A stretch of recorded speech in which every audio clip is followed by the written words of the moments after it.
Friends, this is Renu Dewangan. Welcome to our channel. हमारे last video से एक छोटा सा टॉपिक बच गया था, उसको हम इस वीडियो में कंसिडर करेंगे। इसके बाद हम डिफ्यूजन स्टार्ट करेंगे। So let's start. Solid and liquid can not be compressed but gases can be compressed. Solid और लिक्विड जो होते हैं उनको हम कंप्रेस नहीं कर सकते, लेकिन जो गैसेस होती है गैसेस को हम कंप्रेस कर सकते हैं। उसको हम इस एक्सपेरिमेंट के थ्रू देखेंगे। इस एक्सपेरिमेंट में आपको क्या करना है, एक सिरिंज लेना है, ठीक है ना। ये सिरिंज होता है, ठीक है, सिरिंज। और ये सिरिंज का क्या है, पिस्टन है, ठीक है। फर्स्ट सिरिंज में हमने क्या लिया है, सॉलिड लिया है, कॉमन सॉल्ट लिया है जो कि सॉलिड होते हैं। सेकेंड सिरिंज में हमने लिया है वाटर जो कि लिक्विड होता है। और थर्ड सिरिंज में हमने कुछ नहीं लिया है, उसमें गैसेज है, कुछ नहीं है, मतलब वहाँ पे क्या है, गैसेज है, ठीक है ना। इस सिरिंज के ऊपर हमने वेट रखा है 50 ग्राम्स का, ठीक है। सारे सिरिंज के ऊपर हमने पिस्टन के ऊपर 50 ग्राम्स का वेट रखा हुआ है, ठीक है। और नीचे में हमने लिया है रबर कॉक। रबर कॉक इसलिए लिया है ताकि इसके अंदर जो मटेरियल लिया है हमने वो इस नोजल से, सिरिंज का जो नोजल है उससे बाहर ना आए। तो हम देखेंगे कि फर्स्ट केस में आप देखेंगे, अगर हम पिस्टन, अभी क्या करना है आपको एक चीज और मैं बताती हूँ। पिस्टन है, पिस्टन में हमको वैसलीन अप्लाई करना है। वैसलीन क्या करता है, फ्रिक्शन को फ्रिक्शन लेस कर देता है, फ्रिक्शन लगने नहीं देता है, ठीक है ना। तो यहाँ पे कोई भी फ्रिक्शन नहीं होगा क्योंकि यहाँ पे हमने वैसलीन, पिस्टन का जो वॉल है उसमें हमने वैसलीन अप्लाई किया है। अब जैसे ही वेट आप रखेंगे तो हम देखेंगे जो वॉल्यूम है किसका, कॉमन सॉल्ट का वॉल्यूम है सिरिंज के अंदर, वो रिड्यूस नहीं होगा। रिड्यूस नहीं हो रहा है, कम नहीं हो रहा है। इसका मतलब क्या है कि इसको पिस्टन वेट को अप्लाई करने से नीचे वो नहीं आ रहा है, वॉल्यूम रिड्यूस नहीं, और वॉल्यूम रिड्यूस नहीं हो रहा है। इसका ये मतलब है कि सॉलिड को हम कंप्रेस नहीं कर सकते। ये जो फर्स्ट सिरिंज है वो हमारा कंप्रेस नहीं हो रहा है। सेकेंड केस में हम देखेंगे कि सेकेंड सिरिंज में है, हमने वाटर लिया है और जैसे ही यहाँ पे 50 ग्राम का वेट अप्लाई करेंगे, ये जो पिस्टन है वो नीचे नहीं आएगा। प्रेशर अप्लाई करने के बाद भी जो वाटर का जो लेवल है या वॉल्यूम है वो रिड्यूस नहीं हो रहा है। इसका ये मतलब है कि लिक्विड भी कंप्रेस नहीं होते हैं प्रेशर अप्लाई करने से, ठीक है। लेकिन थर्ड केस में देखेंगे, थर्ड सिरिंज में हमने क्या लिया है, एयर लिया है। और एयर को जैसे ही हम वेट यहाँ पे रखेंगे क्या होगा, जो पिस्टन है वो नीचे मूव करेगा और एयर क्या होगा, कंप्रेस हो जाएगा। देखिए यहाँ पे एयर जो होगा वो कंप्रेस्ड फॉर्म में होगा।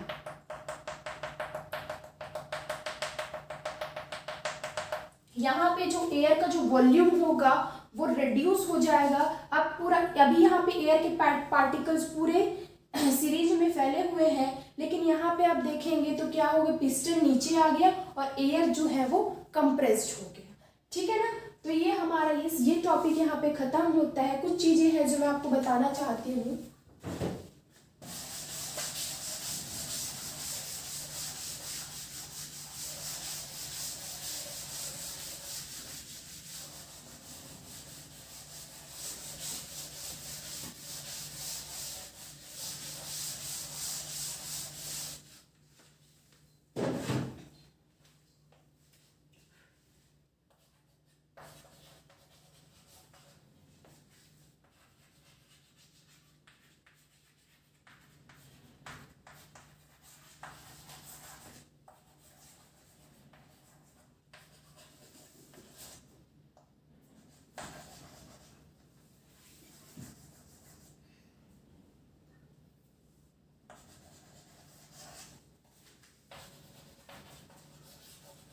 जो गैसेस की कंप्रेसिबिलिटी होती है वो बहुत ज़्यादा हाई होती है। गैसेस के पार्टिकल हाई इसलिए होती है क्योंकि जो गैसेस के पार्टिकल्स होते हैं वो दूर दूर होते हैं, और जैसे ही हम इसमें प्रेशर अप्लाई करते हैं पिस्टन से, तो ये जो मॉलिक्यूल्स हैं गैसेस के वो पास पास आएंगे तो क्या होगा, फोर्स ऑफ अट्रैक्शन इनका बढ़ेगा, ठीक है ना। फोर्स ऑफ अट्रैक्शन बढ़ेगा। क्यों फोर्स ऑफ अट्रैक्शन बढ़ेगा, क्योंकि मॉलिक्यूल्स पास आ रहे हैं और काइनेटिक एनर्जी दूर दूर। तो वॉल्यूम क्या होगा, यहाँ पे वॉल्यूम चेंज हो जाएगा। पहले पार्टिकल्स दूर दूर थे, अब पार्टिकल्स पास आ जाएंगे, वॉल्यूम क्या हो जाएगा, रिड्यूस हो जाएगा। तो ये हमारा टॉपिक खत्म होता है। अब हम स्टार्ट करेंगे diffusion.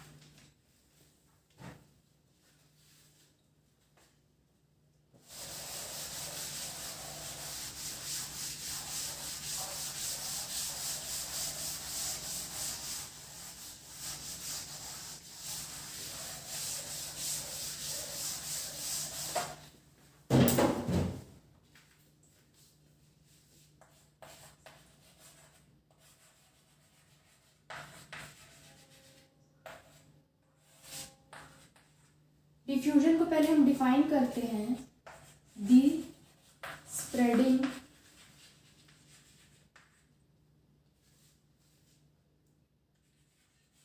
And mixing of a substance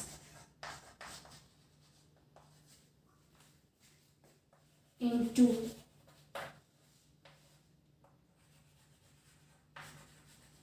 another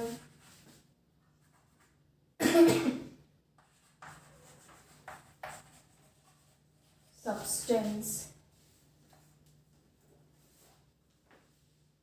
The spreading and mixing of a substance into another substance due to motion of its particle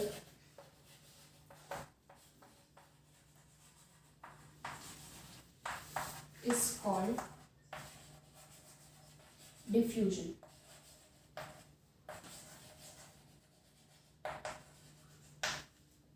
The spreading and mixing of a substance into another substance due to the motion of its particle is called diffusion. जब एक substance दूसरे substance में mix होता है तो इसको हम बोलते हैं डिफ्यूजन। डिफ्यूजन में क्या होता है, ये एक सब्सटेंस है, अब यहाँ पे हमने दूसरा सब्सटेंस ले लिया, कुछ भी ले सकते हैं आप। मान लो मैंने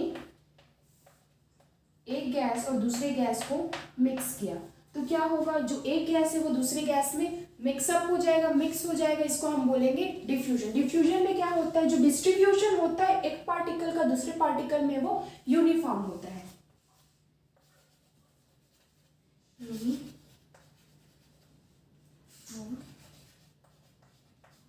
डिस्ट्रीब्यूशन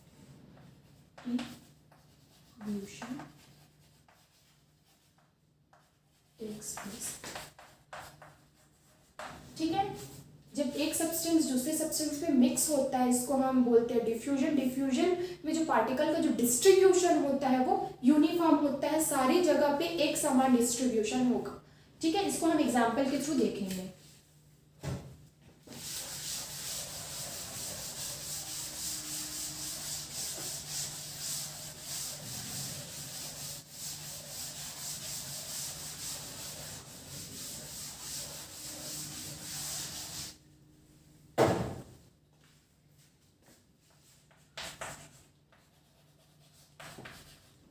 एग्जाम्पल फर्स्ट है diffusion of brooming gas and air. देखते हैं हमको क्या करना है, दो ग्लास जार लेना है, ठीक है। फर्स्ट हमारा ग्लास जार ये है और सेकंड हमारा ग्लास जार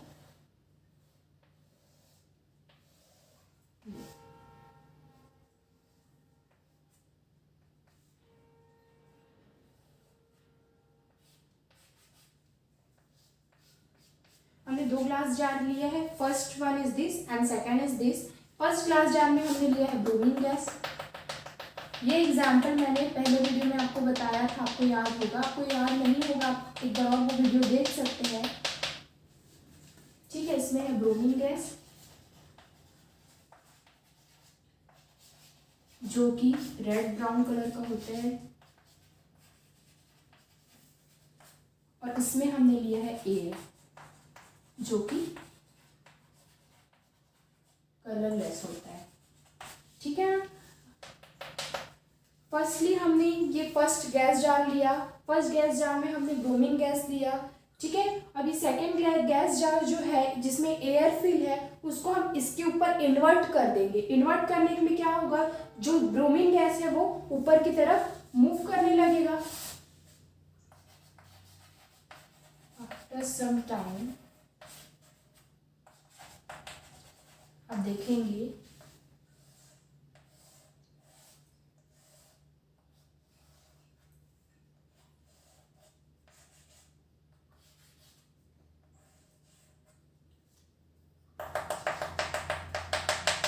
जो होल ग्लास जार है वो रेड ब्राउन कलर में कन्वर्ट हो जाएगा।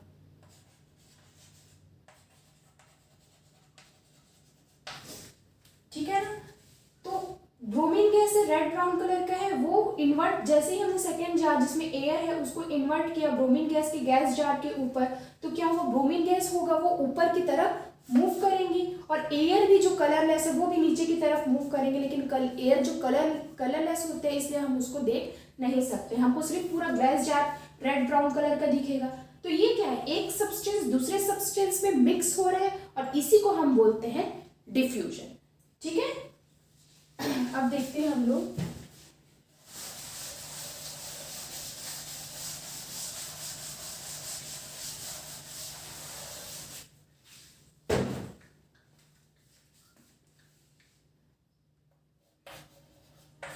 the rate of diffusion is faster in gases। जो डिफ्यूजन का रेट होता है वो गैसेस फॉर्म में फास्टर होता है। गैसेस में हम देखेंगे जो डिफ्यूजन होगा वो फास्टर होगा, फिर किस में होगा, फिर लिक्विड में होगा और देन इन सॉलिड। ठीक है, तो डिफ्यूजन जो है गैसेस में सबसे ज्यादा होगा, then in liquid and then in solid. ऐसा इसलिए होता है कि क्योंकि गैसेस की जो काइनेटिक एनर्जी होती है वो सबसे ज्यादा होती है और सॉलिड की काइनेटिक एनर्जी सबसे कम होती है। ठीक है, इसकी काइनेटिक एनर्जी मैक्सिमम होती है, मैक्सिमम काइनेटिक एनर्जी मैक्सिमम मतलब इसके जो पार्टिकल्स होंगे वो फ्रीली मूव करेंगे, लेकिन जो सॉलिड होता है सॉलिड की जो काइनेटिक एनर्जी होती है वो मिनिमम होती है, उसके पार्टिकल्स ज्यादा मूव नहीं करते, इसलिए डिफ्यूजन इनमें कम होता है और इनमें जो गैसेस में डिफ्यूजन होता है वो मैक्सिमम होता है, हाईएस्ट होता है। टेम्परेचर से भी यहाँ पे रिलेशन है, जैसे ही हम टेम्परेचर इंक्रीज करेंगे, टेम्परेचर इंक्रीज करने से डिफ्यूजन भी इंक्रीज होते हैं। मैं अच्छे से बता देती हूँ इसको।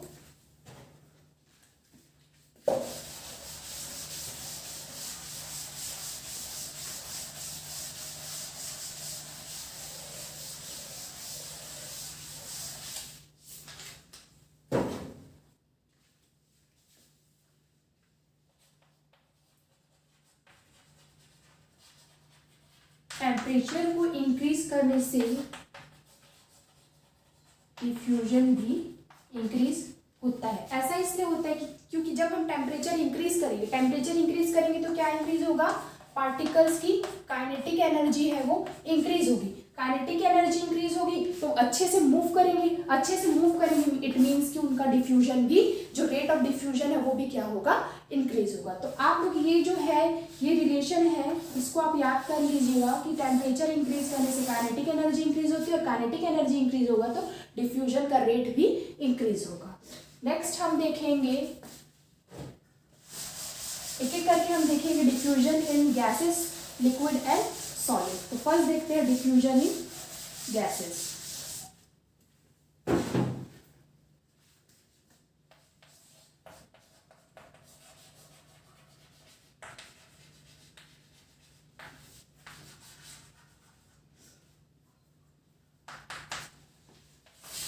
डिफ्यूजन इन गैसेस में देखेंगे हम, फर्स्ट एग्जांपल हमने देख लिया diffusion of bromine gas in air. Second example लेंगे हम, आप फर्स्ट एग्जाम्पल पहले जो हमने देखा उससे कंसिडर कर सकते हैं। सेकेंड एग्जाम्पल हम देखेंगे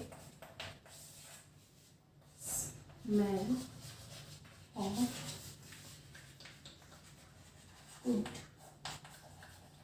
फूड। ठीक है ना, तो स्मेल ऑफ कुक्ड फूड, आपके घर में खाना बनता है तो जैसे ही आप घर पे एंटर करते हैं तो क्या होता है, आपको फूड का, आपके घर में अगर किचन में कोई फूड बन रहा है तो आपको उसका स्मेल आ जाता है। ऐसा इसलिए होता है कि जब फूड पकता है, जब हम फूड को पकाते हैं तो उससे गैस रिलीज होती है। फूड क्या करता है, जैसे हम उसको कुक करते हैं उससे गैस रिलीज होना स्टार्ट कर होता है और गैस क्या होती है, एयर के साथ, वो जो फूड जो गैस रिलीज कर रही है वो एयर के साथ मिक्स होता है और एयर के साथ मिक्स होने के साथ वो मूव करता है, डिफ्यूज होता है। डिफ्यूज होते होते कहाँ तक पहुँचता है, आपके नोज तक पहुँचता है और आपको उस फूड का स्मेल आता है, ठीक है ना। तो वहाँ पे भी आप देखेंगे जो रेट ऑफ डिफ्यूजन है, rate of diffusion of hot food is much faster than the cold food।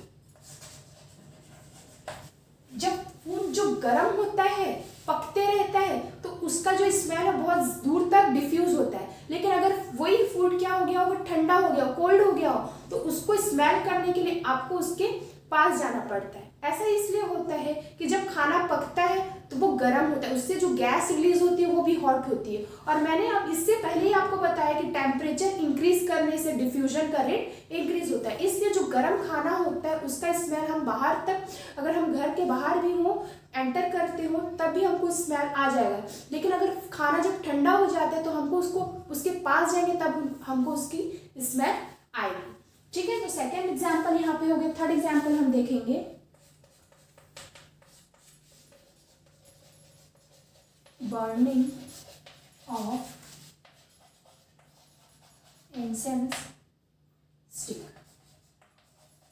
ये एग्जाम्पल भी मैंने आप लोग को बता दिया था कि आप अगर रूम के एक कोने पे, एक कॉर्नर पे आप अगर अगरबत्ती जलाते हैं और आप दूसरे कॉर्नर पे बैठे हैं तो क्या होगा, अगरबत्ती जैसे ही जलाए, अगरबत्ती जलाने से क्या होता है, अगरबत्ती से बहुत सारी स्मोक बाहर आती है। स्मोक बाहर आ रही है, वो स्मोक किसके साथ मिल रही है, एयर के साथ मिल रही है, और वो ट्रैवल करती है, डिफ्यूज होती है एक रूम के एक कॉर्नर से दूसरे कॉर्नर में आपके नोज तक, और आप उसका फ्रेग्रेंस जो है वो स्मेल कर सकते हैं। तो ये भी किसका एग्जाम्पल है, डिफ्यूजन ऑफ गैसेस का। गैसेस क्या हो रही है, एयर में डिफ्यूज हो रही है, डिफ्यूज होने के बाद आपके नोज तक पहुंच रही है। सेकेंड एग्जाम्पल हम देखेंगे, smell of perfume. Smell of perfume, अगर आप रूम में या फिर कहीं पे भी परफ्यूम का बॉटल ओपन करते हैं और स्प्रे करते हैं, तो स्प्रे करने से क्या होता है, जो लिक्विड परफ्यूम होता है वो वेपर में चेंज होता है। वेपर में चेंज होने के बाद वो गैसेस में मिक्स हो जाते हैं, और गैसेस में मिक्स होने के बाद वो एक जगह से दूसरी जगह ट्रैवल करते हैं और आप उसका स्मेल ले सकते हैं, ठीक है। तो ये 4 एग्जाम्पल मैंने बताया किसके, डिफ्यूजन ऑफ गैसेस के। नेक्स्ट हम देखेंगे diffusion in liquid.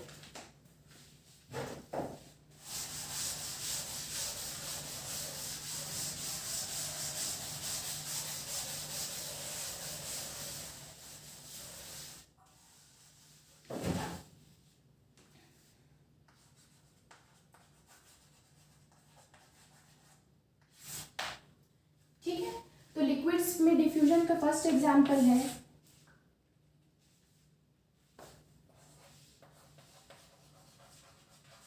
Spreading of potassium permanganate, spreading of purple colour of potassium permanganate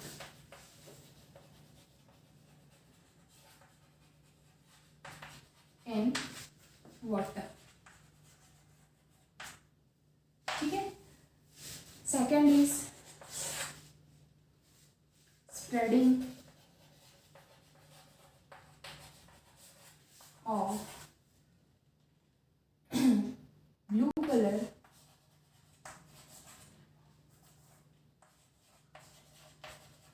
of copper sulfate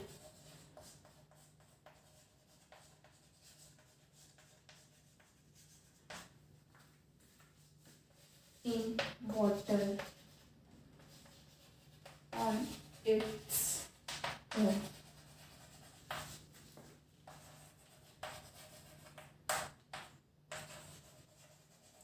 And last one is spreading of ink into water on its own. ठीक है, तो हम देख रहे हैं डिफ्यूजन इन लिक्विड्स। तो spreading of purple colour of potassium permanganate in water on its own. तो मैंने आपको लास्ट वीडियो में बताया था, पिछले वीडियो में हम पढ़ चुके हैं पोटेशियम परमैंगनेट वाटर में कैसे मिक्स होते हैं। हमको क्या करना है, सिंपली एक बीकर लेना है। ठीक है, सिंपली हमने एक बीकर ले लिया, बीकर में हमने वाटर फिल कर लिया। ठीक है, वाटर फिल करने के बाद इसमें पोटेशियम परमैंगनेट का 2 से 3 क्रिस्टल हमको डालना है और इसको स्टेबल रख देना है। ठीक है, हम इसको एक्सटर्नली स्टर नहीं करेंगे। कुछ देर बाद हम देखेंगे तो क्या होगा, पूरा जो होल वाटर है वो पोटेशियम परमैंगनेट के colour that is purple colour में कन्वर्ट हो जाएगा। तो ऐसा इसलिए होता है कि पोटेशियम परमैंगनेट का जो क्रिस्टल है वो छोटे छोटे पार्टिकल्स में ब्रेक होगा। ब्रेक होने के बाद हम जानते हैं कि मैटर के पार्टिकल्स मूव करते हैं, वो मूव करेगा और पूरे वाटर में वो फैल जाएगा। ठीक है, फैलने से क्या हो रहा है, फैल रहा है मतलब इट मीन्स वो स्प्रेड हो रहा है, स्प्रेड हो रहा है इट मीन्स कि वो डिफ्यूज हो रहा है और जो पूरा वाटर है वो पर्पल कलर में कन्वर्ट हो जाएगा। जो डिफ्यूजन होगा वो क्या होगा, यूनिफॉर्म होगा, सब तरफ एक समान जो है वो पर्पल कलर हमको दिखाई देगा। सेम होगा spreading of blue colour of copper sulphate in water on its own. हमको फिर से वही सेम करना है, एक बीकर लेना है, बीकर में हमको कॉपर सल्फेट का क्रिस्टल डालना है। क्रिस्टल डालने के बाद थोड़ी देर बाद हम देखेंगे तो हम एक्सटर्नली उसको भी स्टर नहीं करेंगे। थोड़ी देर बाद हमको देखने को मिलेगा कि जो वाटर है वो पूरा ब्लू कलर का हो जाएगा। ये भी डिफ्यूजन का एग्जाम्पल है। ये हम देख रहे हैं वो diffusion of solid in liquid का एग्जाम्पल है। जैसे कि पोटेशियम परमैंगनेट एक सॉलिड है जो कि वाटर एक लिक्विड में डिफ्यूज हो रहा है। यहाँ पे कॉपर सल्फेट भी क्या है, एक सॉलिड है जो कि वाटर लिक्विड में डिफ्यूज हो रहा है। ठीक है, थर्ड हम देखेंगे spreading of ink into water on its own. तो हम क्या करना है, हमको बीकर लेना है, बीकर में आप 2 से 3 ड्रॉप इंक के डाल दो। ठीक है ना, कुछ देर बाद वाटर का कलर क्या हो जाएगा, जिस कलर का आप इंक डाले हो उस कलर के वाटर है उस कलर में पूरा कन्वर्ट हो जाएगा। ठीक है, तो वहाँ यहाँ पे भी क्या हो रहा है, डिफ्यूजन हो रहा है। ठीक है, सारे प्रोसेस में क्या हो रहा है, डिफ्यूजन हो रहा है। अब हम देखेंगे diffusion of gases in liquid. तो गैसेस में डिफ्यूजन कैसे होता है, लिक्विड में सॉरी गैस लिक्विड में कैसे डिफ्यूज होते हैं।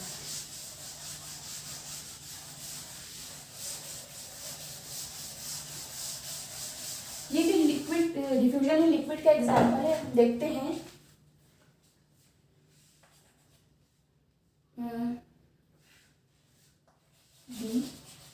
dissolved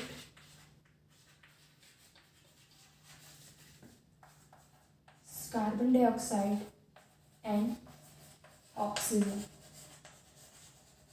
in water of ponds, lakes, rivers, etc. तो जो कार्बन डाइऑक्साइड और ऑक्सीजन डिसॉल्व होते हैं वाटर में, वाटर कोई भी हो सकते हैं, वाटर रिवर का हो सकता है, वाटर पॉन्ड का होता है, वाटर लेक का भी हो सकता है। तो उसमें क्या होते हैं, ऑक्सीजन और कार्बन डाइऑक्साइड डिसॉल्व होते हैं। ये भी क्या है, डिफ्यूजन ऑफ गैसेस। CO2 और ऑक्सीजन क्या है, गैसेस इन लिक्विड, वाटर क्या है, लिक्विड। ठीक है ना, तो जो CO2 डिसॉल्व होता है वाटर में, इसको यूज करते हैं जो एक्वेटिक प्लांट्स होते हैं वो फोटोसिंथेसिस के लिए यूज करते हैं। और डिसॉल्व ऑक्सीजन जो होता है उसको जो एक्वेटिक एनिमल्स है वो रेस्पायर के लिए यूज करते हैं। तो हमने डिफ्यूजन इन लिक्विड्स भी कंप्लीट कर लिया। अब हम देखें diffusion in gases.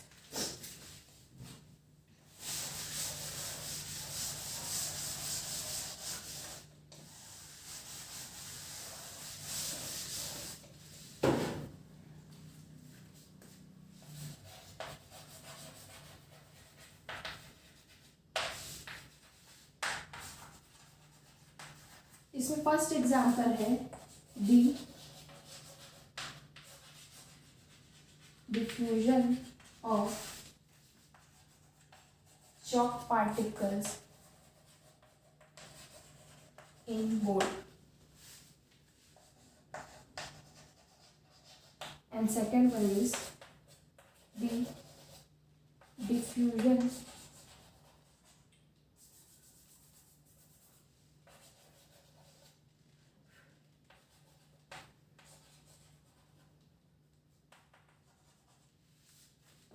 of two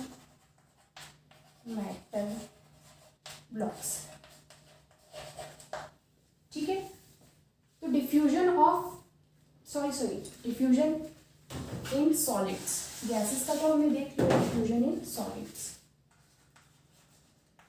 okay, तो the diffusion of chalk particles in board, तो चॉक क्या है, एक सॉलिड है, और बोर्ड क्या है, वो भी सॉलिड है। तो आप नोटिस करे होंगे कि क्या होगा, आप जैसे ही बोर्ड पे लिखते हैं, ठीक है ना, आपकी टीचर होंगी वो बोर्ड पे लिखती है, ठीक है, अब बोर्ड में हमने कुछ लिख दिया, इस लिखे हुए को हम 10 to 15 डेज तक रफ नहीं करेंगे, उसके बाद हम जब रफ करेंगे इसको तो वो डिफिकल्ट हो जाता है इसको रफ करना। इसके कुछ पार्टिकल्स जो है वो जैसे ही हम इसको रफ करेंगे हमको सॉलिड, जैसे ये सॉलिड है, 10 to 15 डेज बाद मैं इसको रफ करती हूँ, तो जैसे रफ भी कर लूँगी तो फिर भी यहाँ पे आपको सॉलिड थोड़ा थोड़ा दिखाई देगा। ऐसा इसलिए होता है कि चॉक के कुछ पार्टिकल्स होते हैं वो बोर्ड में क्या हो जाएंगे, डिफ्यूज हो जाएंगे, ठीक है, और यहाँ पे बोर्ड और चॉक दोनों क्या है, सॉलिड है, इसलिए ये एग्जाम्पल है सॉलिड के डिफ्यूजन का। सेकेंड एग्जाम्पल है हमारा, अगर दो मेटल ब्लॉक को आप कुछ सालों तक आप उसको वैसे का वैसे रख दें, तो आप देखेंगे कुछ सालों बाद आप देखेंगे क्या होगा, एक मेटल के पार्टिकल्स और दूसरे मेटल के पार्टिकल्स दोनों एक दूसरे में डिफ्यूज हो गए होंगे, ठीक है। तो ये दोनों एग्जाम्पल हो गए डिफ्यूजन इन सॉलिड के, ठीक है। तो आज हमारा यहाँ पे ये टॉपिक फर्स्ट पार्ट जो है वो कंप्लीट हो गया। नेक्स्ट पार्ट में हम देखेंगे common unit of temperature and SI unit of temperature. Okay, thank you all of you, thank you for watching.